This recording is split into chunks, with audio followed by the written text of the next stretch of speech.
आजकल धुरंधर the revenge movie उसके बहुत पोस्टर वार लखनऊ में चल रहे हैं और अखिलेश यादव को उसमें रहमान डकैत बताया जा रहा है, मुख्यमंत्री को धुरंधर बताया जा रहा है। देखिए, मैंने मूवी नहीं देखी है तो मैं बहुत ज्यादा उसके बारे में कमेंट नहीं कर सकती। ये थे मछली शहर के विधायक डॉक्टर रागिनी सोनकर, जो अपनी बेबाकी और सदन के भीतर सरकार को घेरने वाले मुखरअंदाज के लिए जानी जाती।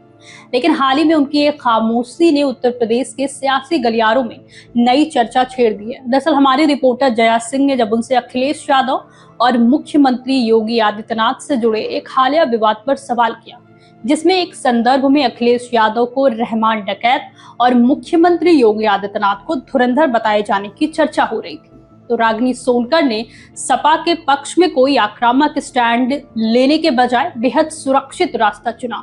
उन्होंने फिल्म ना देखने का हवाला देकर इस विषय पर टिप्पणी करने से साफ इनकार कर दिया।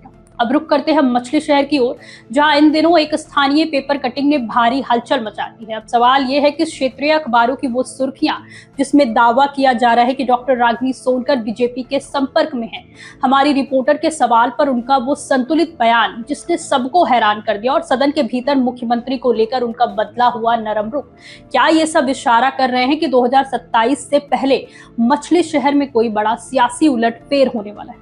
चलिए शुरू से समझते हैं इस पूरे मामले को। बात शुरू होती है उन मीडिया रिपोर्ट से जिसने यूपी की सियासत में हलचल मचा दी है।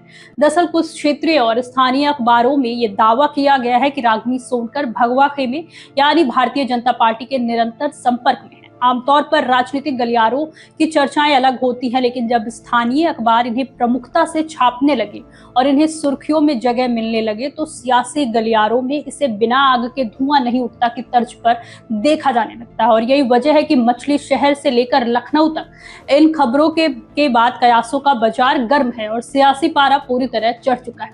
वहीं दूसरी ओर रागिनी सोनकर की हालिया बयानबाजी ने इन चर्चाओं को और अधिक हवा दे दी है।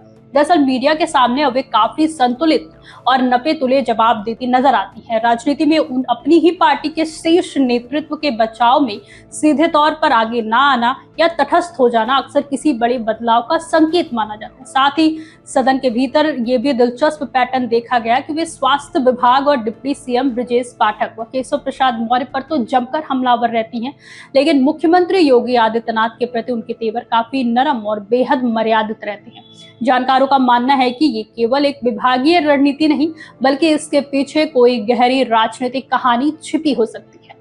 दरअसल इसके पीछे कई बड़े राजनीतिक कारण बताए जा रहे हैं। सबसे पहला कारण महिला आरक्षण का मुद्दा है।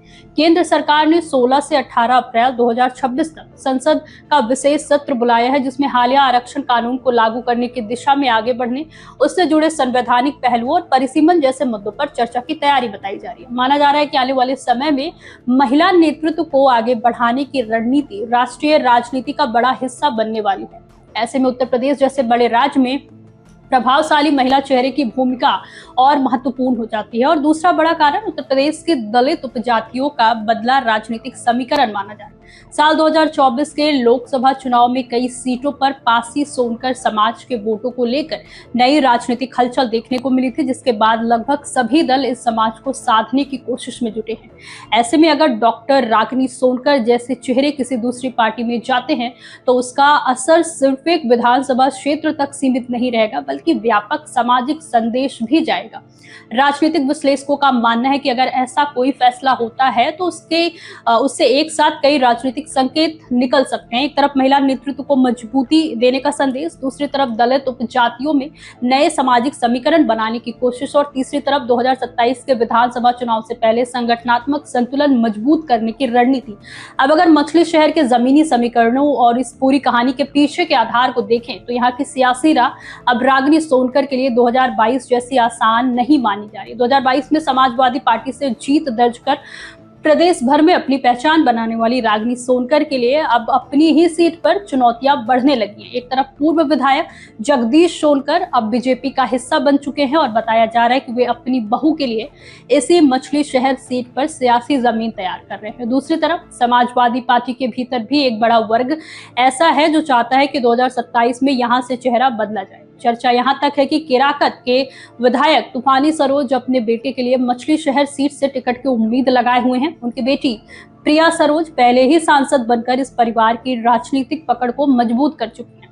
इन तमाम कड़ियों को अगर एक साथ जोड़कर देखें, चाहे वो बीजेपी के वरिष्ठ नेता कृपा शंकर सिंह के साथ मुंबई में साझा किए गए मंच की तस्वीरें हों या फिर पार्टी के अंदर उनके टिकट को लेकर उठती अलग अलग राय, तो तस्वीर कुछ और ही इशारा करती है। पार्टी सूत्रों का ये भी संकेत है कि लखनऊ स्तर पर भी रागिनी सोनकर की परफॉर्मेंस रिपोर्ट पहले जैसे बेदाग नहीं मानी जाती। दिलचस्प बात यह है कि 2022 में रागिनी और उनकी बहन दोनों को टिकट मिला था, लेकिन सिर्फ रागिनी ही जीतकर विधानसभा पहुंची थी। अब उनके पिता की विरासत और उनकी व्यक्तिगत सक्रियता के बावजूद क्या वे समाजवादी पार्टी में खुद को असुरक्षित महसूस कर रही हैं? क्या ये माना जाए कि 2027 से पहले रागिनी सोनकर किसी नए राजनीतिक सफर की तैयारी कर रही हैं? मछली शहर की ये खींचतान और बीजेपी से उनकी कथित नजदीकी क्या किसी बड़े सियासी धमाके की आहट है? इसका जवाब तो केवल वक्त ही देगा। लेकिन आप इस पूरे मामले को कैसे देखते हैं? क्या आपको लगता है कि रागिनी सोनकर कोई बड़ा फैसला लेने वाली हैं? अपनी राय हमें कमेंट बॉक्स में जरूर बताएं और ऐसे ही तमाम बड़े खबरों के लिए देखते रहिए अनादि टीवी यूपी। नमस्कार।